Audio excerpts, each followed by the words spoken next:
Bonjour à tous. Merci de nous retrouver pour ce nouveau numéro de Tam Tam Jeune saison 2. Cette semaine, l'équipe de Tam Tam Jeune a souhaité aborder un sujet dont peu de personnes parlent, mais qui est très présent à Mayotte, les grossesses précoces. Des jeunes filles de 13-14 ans enceintes par accident et qui trop tôt doivent devenir parents. Difficultés de communication avec les familles, avec les petits copains, scolarité sacrifiée, problèmes financiers, sans aide, c'est un véritable engrenage qui commence pour ces jeunes filles. Les grossesses précoces sont un sujet bien complexe dans les familles mahoraises d'aujourd'hui entre tradition et modernité. Que faire pour éviter que cela se produise? Comment réagir si cela arrive à une amie, à ma fille, à ma petite amie ou à moi-même?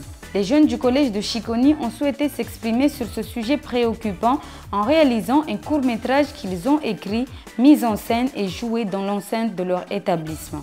Grâce à l'aide de la DAS, nous découvrons des extraits de cette fiction, accompagnés des explications des spécialistes de ce sujet. Reportage. Je suis tombée enceinte, précisément à l'âge de 14 ans. Quand j'ai appris ça, c'était trop difficile pour moi parce que j'allais en même temps à l'école. Et avec ça, j'ai pas pu continuer mes études et voilà. C'était trop dur, je sais pas quoi dire. Très facile parce qu'en passant mes études, en passant que j'ai gâché, je dirais mon avenir parce que ça se passait bien à l'école et tout. Donc c'était trop difficile pour moi. Je l'ai élevée mais pas facilement. Moi, ma fille...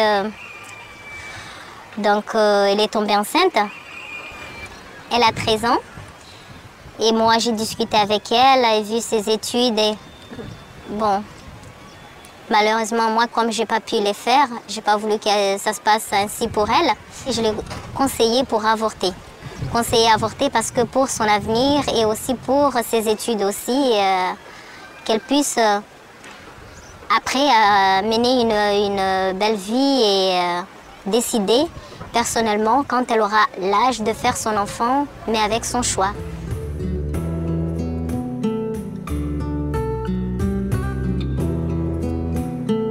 Salut.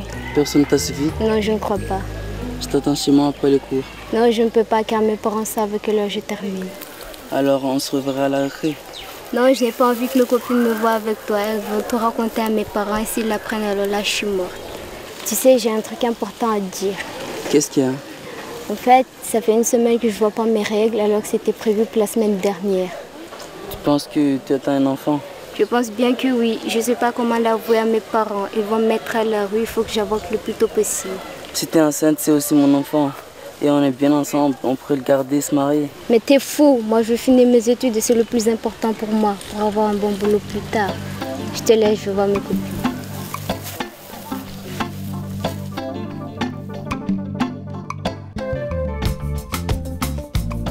Pour moi, la précocité, c'est une notion très relative. Hein. Ça dépend sous quel aspect, sous quel angle on se situe. Mais beaucoup disent que c'est avant 18 ans.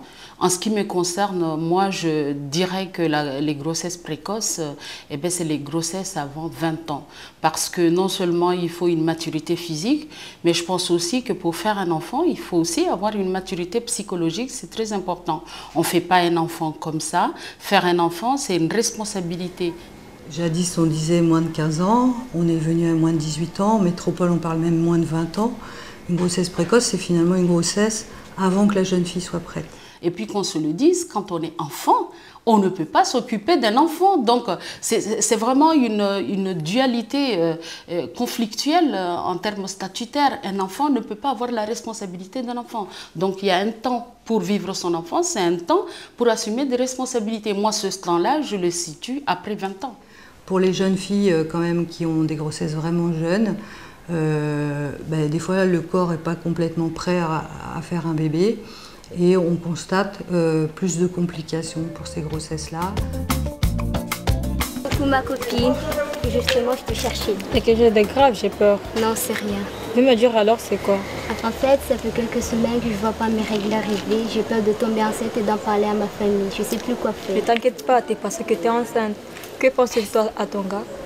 Il pense que si je suis enceinte, on devrait garder le bébé. Mais ce n'est pas bien. Il faut que tu termines tes études pour avoir un beau boulot, un bel avenir. C'est ce que je lui ai dit, mais il insiste pour garder l'enfant.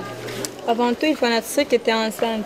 Bon, bah, toutes les deux acheter un test de grossesse à la pharmacie ou au dispensaire. Et si ce test est positif, qu'est-ce que je fais? Il faudrait leur en parler. J'ai peur que ma mère me rejette ou m'oblige à me marier avec lui. Je tiens beaucoup à eux, j'aurais vraiment besoin qu'ils m'écoutent et qu'ils m'aident. Tu sais, moi je suis avec mon mec et mes parents qui sont au courant. J'avais aussi peur de leur en parler. Et finalement, ils m'ont écouté. Viens, on va toutes les deux en parler à tes parents. D'accord.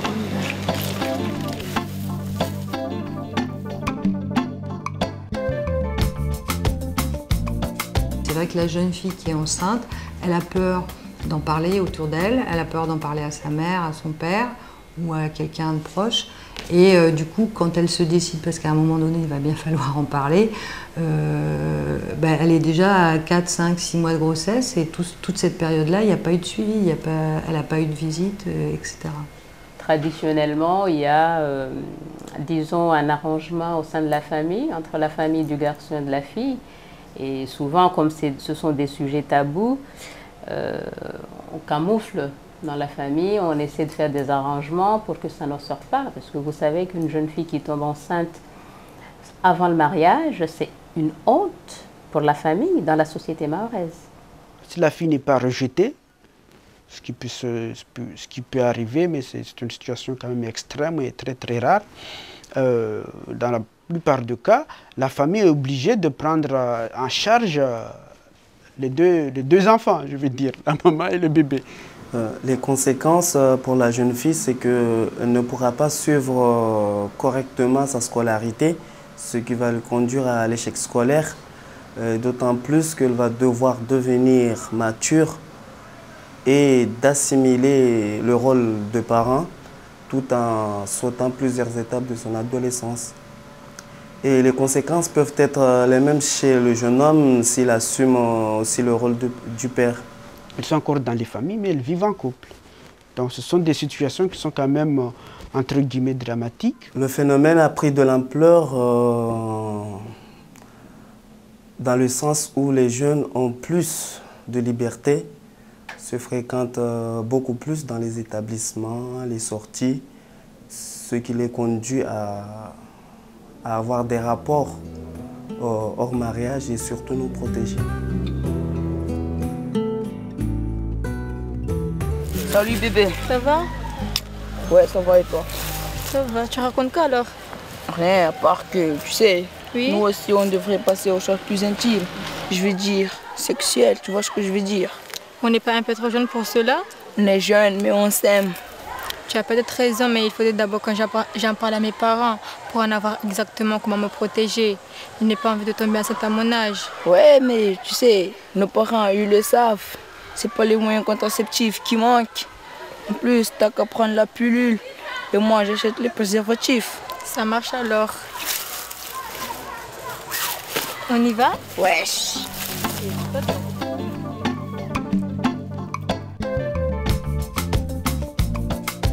Bon, il y a le premier rapport, il y a beaucoup de gens qui doivent penser ou qui imaginent que le premier rapport, on ne peut pas être enceinte. Or, le premier rapport, il est comme les autres, il peut donner un bébé. Il faut savoir que le gouroua, cette pratique traditionnelle qui consiste à faire juste un acte sexuel mais sans pénétration, ne protège pas de la grossesse précoce et ne protège pas des IST.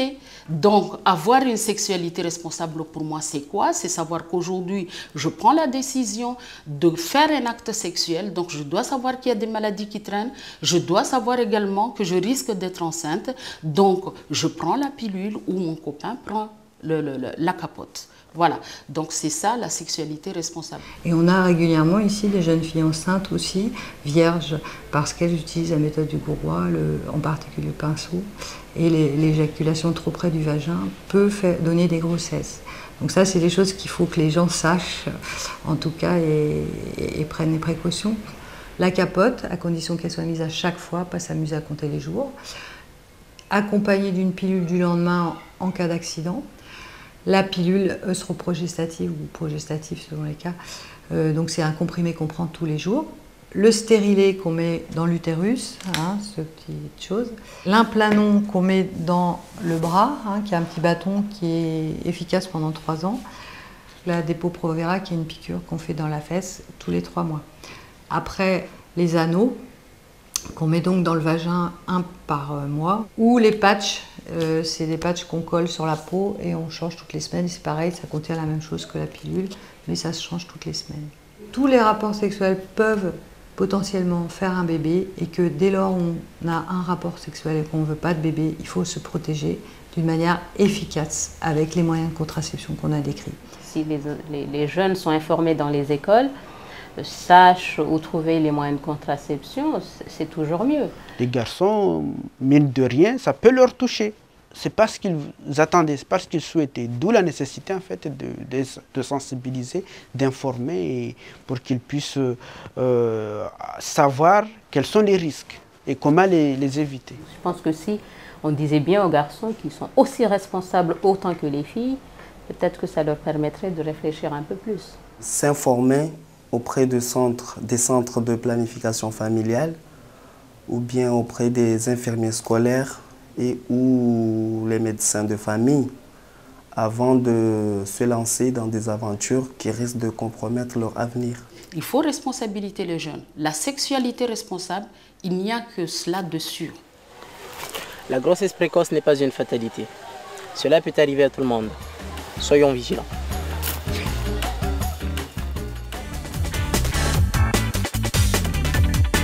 Nous souhaitons remercier tous les élèves et les professeurs du collège de Chiconi, la mairie de Chiconi ainsi que la DAS de nous avoir permis de réaliser cette émission.